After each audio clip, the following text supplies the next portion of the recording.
sa pagbabago. Sawa na payo ko sa mga nakal na trapo.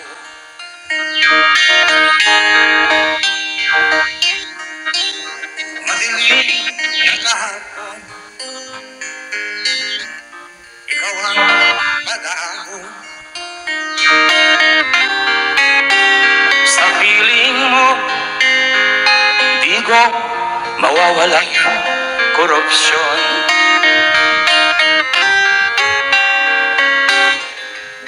Tayo na Pilipinas, tayo na magbago. Hawak kamay tayo para sa pagkasenso.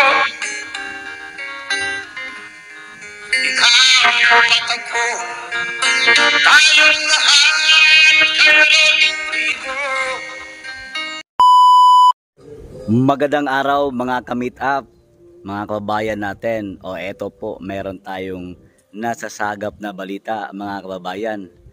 Abay, pagkatapos pala nung nakaraang National Assembly 2024 sa PDP lang Pilipinas, na kung saan dinaluhan po ng maraming supporters ng mga Duterte mga kababayan, no? Nagtipon-tipon po ang mahigit 1,000 mga kababayan doon sa Davao, sa kakatapos lamang ng PDP meeting. O eto nga mga kababayan, matapos natin marinig at winelcome itong si Mayor Baste Duterte sa PDP, na kung saan siya po isang Executive Vice President mga kababayan dito sa PDP. Ngayon mga kababayan, mayroon tayong narinig na usap-usapan mga kababayan na pagkatapos daw noong National Assembly na yun, sila na lang nagtitipon-tipon mga kababayan.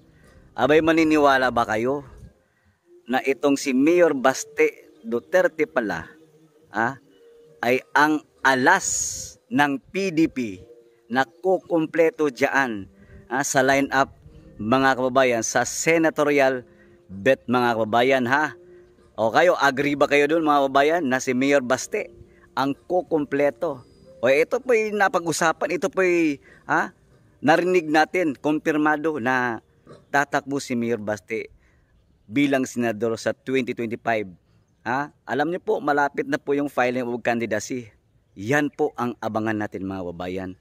Kung ano ba talaga ang mangyayari, kung sino-sino pa ang bubuo dyan sa 12 senatorial line-up sa PDP mga kababayan. Ito po ako to be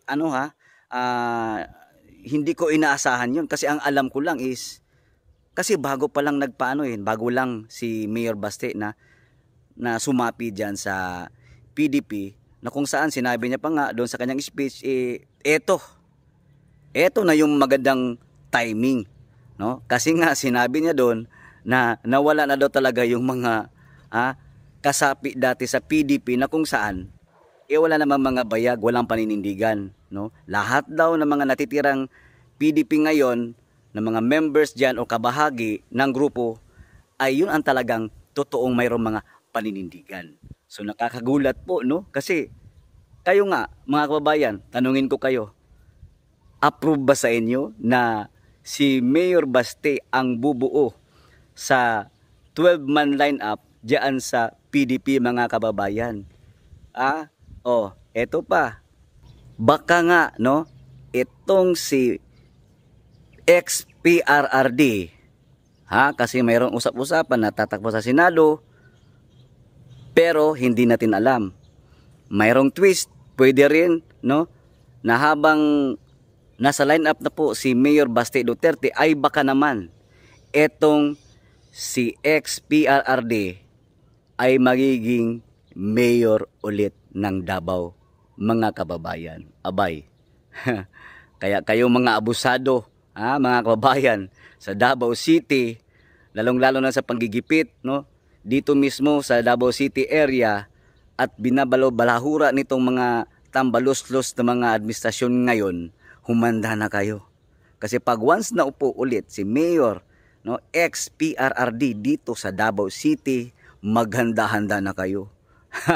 Yan po ay di patitinag mga kababayan. Kaya abang-abangan natin kung ano ba talaga ang mga susunod pang mangyayari. Kasi October 1 po ha, October 1 ang first day ng filing of candidacy. Matatapos yan sa October 8 mga kababayan. Naku, sana'y makapunta kami dyan, no? Shout out sa iyo dyan, KPL, sana makapunta tayo dyan. At para makover natin kung sino-sino ang tatakbo sa mga senatorial dyan sa PDP at kung sino ang tatakbong mayor ng Davao mga kababayan. Kasi balitang-balita, iba ka nga, no? Kasi tatakbo daw si Migs, Nograles mga kababayan. Anong mangyayari ngayon kay Migs kung si Tatay Digong ang mga kalaban niya sa Davao? Kayo na po ang mga kababayan, ang tututok kung sa tingin ninyo, may laban ba kaya ito si Migs kay Tatay Digong? Hindi nga siya maka-score dyan kay Basti, kay Tatay Digong pa. Ito nga, no? So, ibig sabihin lang mga kababayan, maraming pwede pang mangyari. Pwede maging mayor, pwede maging senador, marami yan. At isa pang tinitinan mga kababayan, exciting to. Kasi pag once nakaupo ulit itong si Tatay Digong bilang mayor, baka naman, no, pagpalain sana nawa ng Panginoong Diyos, baka maging katandim pa yan ni Vice President Sara Duterte sa dating na 2028 presidential and vice presidential election mga kakabayan. Ito na ha. Ano na ngayon yung mga trolls dyan at mga diehard Marcos loyalist mga kababayan? Sa tingin nyo, mananalo kayo dyan? Duterte sa 2028 presidential and vice presidential candidate mga kababayan. Mga kababayan magbunyi na tayo ngayon pa lamang. Yan ang mga plano, yan ang pwedeng mangyari, pwedeng matwist, pwedeng mabago, pero wag ka. Kaya solid Duterte tayo, PDP laban mga kababayan. Hanggang sa muli. Siya nga pala, maraming salamat at naging 30 subscribers na po tayo, 30,000 subscribers.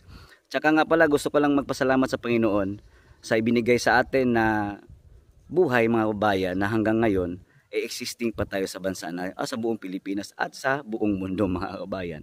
It's my birthday today. Maraming salamat mga kababayan. September 26. Daghang salamat. God bless po sa lahat. Kita-kits po tayo sa ating next vlog. Paalam. Bye-bye. Solid.